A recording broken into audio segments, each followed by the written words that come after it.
Good morning everyone. आज हम करने वाला है अपना नया topic that is business studies का जो हमारा टॉपिक है वो है फॉर्म्स ऑफ बिजनेस ऑर्गेनाइजेशन।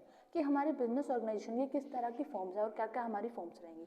जो पहली फॉर्म रहेगी वो रहेगी sole proprietorship, the next is partnership and then joint stock company. ठीक है, आज जो हम डिस्कस करने वाले वो है हमारी sole proprietorship.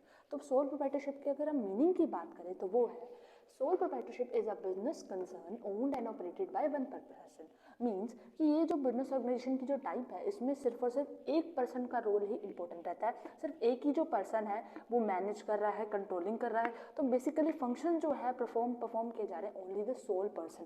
So that's why यहाँ पे इसने लिखा है कि वो बिजनेस कंसर्न है जो रिलेटेड है एक पर्सन के ही ऑपरेशन। वो एक ही पर्सन जो है उसको कंट्रोलिंग करेगा और उसको मैनेजिंग करेगा।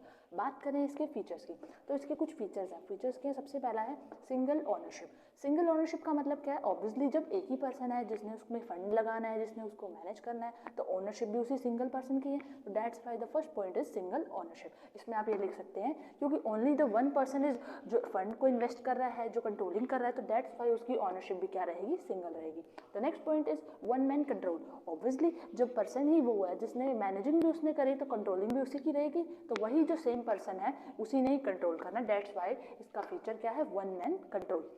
Next is undivided risk. अगर हम बात करें पार्टनरशिप की तो पार्टनरशिप में क्या होता है? जो रिस्क होता है वो डिवाइड हो जाता है या कंपनी में भी डिवाइड हो जाता है। लेकिन जो हमारा सोल प्रोप्राइटरशिप के केस में जो रिस्क है वो डिवाइडेड नहीं होता क्योंकि एक ही पर्सन है जो कंट्रोल भी कर रहा है, मैनेज भी कर रहा है। तो रिस्क जो है वो सारा बियर करने वाला सिर्फ वही एक पर्सन है, that is soul trader. The next point is unlimited liability. Liability की बात करें, लाइबिलिटी क्या होती है? जो भी बिजनेस है उसने जो भी फंड पे करना है, आउटसाइडर्स को जो उसने पैसा ले रखा है उसको वापस करना है, तो वो इन the case of sole proprietorship is unlimited है। अगर बाई चांस उनकी जो ऑर्गेनाइजेशन सोल ट्रेडर के पास इतना पैसा नहीं है तो उसकी जो पर्सनल एसेट है वो भी यूज़ करी जा सकती है टू पे डेट्स को पे करने के लिए। इसीलिए यहाँ पे यूज़ किया गया unlimited liability. But in case of like company में ऐसा कोई फीचर नहीं होता। वहाँ पे लाइबिलिटी लिमिटेड होती है कि अप टू दैट पॉइंट तब वहीं तक ले सकते हैं आप। इसका मतलब ये नहीं कि आप उनकी ओनर की पर्सनल एसेट्स को यूज़ कर लें।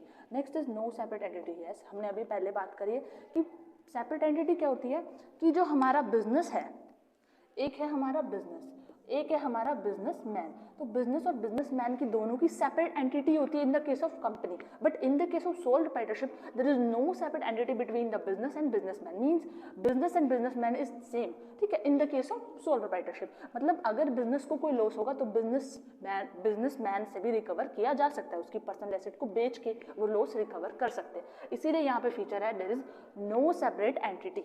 The next is what are the advantages of sole proprietorship. The पहला एडवांटेज है क्विक डिसीजन मेकिंग। ऑब्वियसली क्योंकि यहाँ पे एक ही पर्सन है, वही कंट्रोलिंग कर रहा है, उसको फर्दर मीटिंग्स बुलाने की जरूरत नहीं है, फर्दर पॉलिसीज बनाने की जरूरत नहीं। उसने बस ये देखना है कि हाँ ये पॉलिसी हमारे लिए ठीक है, बेनिफिशियल है, तो वो डिसीजन उससे रिलेटेड ले लेता है। तो यहाँ पे क्विक डिसीजन मेकिंग रहता है in the case of sole proprietorship. The next is high secrecy.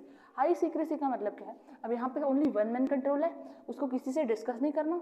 वो भी जो भी अपनी स्ट्रेटेजी से लगा रहा है वो स्ट्रेटेजी किसी से देखेगा नहीं कि हाँ भाई इन द केस ऑफ जैसे कंपनी है, कोई भी पॉलिसी या स्ट्रेटेजी लगाते हैं तो उसमें पहले एक पर्टिकुलर मीटिंग बनाते हैं कि हाँ कि वेदर इट विल बेनिफिशियल रहेगी या नहीं रहेगी। लेकिन इन the case of sole proprietorship एक ही पर्सन है तो सीक्रेसी क्या है? उसी तक रहेगी, इसीलिए यहाँ पे हाई सीक्रेसी पाई जाती है। The next is direct motivation. Obviously एक ही पर्सन है, अब डायरेक्ट मोटिवेशन कैसे? कि वो जितना अपने एफर्ट्स और अपनी मनी डालेगा उतना अर्न और उतना ही उसको रिटर्न मिलेगा। तो इसीलिए यहाँ पे क्या पाया जाता है? डायरेक्ट मोटिवेशन पाया जाता है। The next is flexibility. Obviously flexibility कैसे? वो जब मर्जी एक ही पर्सन है, वो अपने ऑपरेशन किस तरह से भी करे, कोई उसको रेगुलेशन नहीं है, कोई गवर्नमेंट रेगुलेशन नहीं है। Proper flexibility is there in the case of sole proprietorship. But अगर हम बात करें कि फीचर एडवांटेजेस तो हमने पढ़े, बट हर एक पॉइंट का एक कुछ ना कुछ डिसएडवांटेज भी होता है। तो डिसएडवांटेजेस हमारे क्या है? सबसे पहला है लिमिटेड फंड्स। लिमिटेड फंड्स क्या है?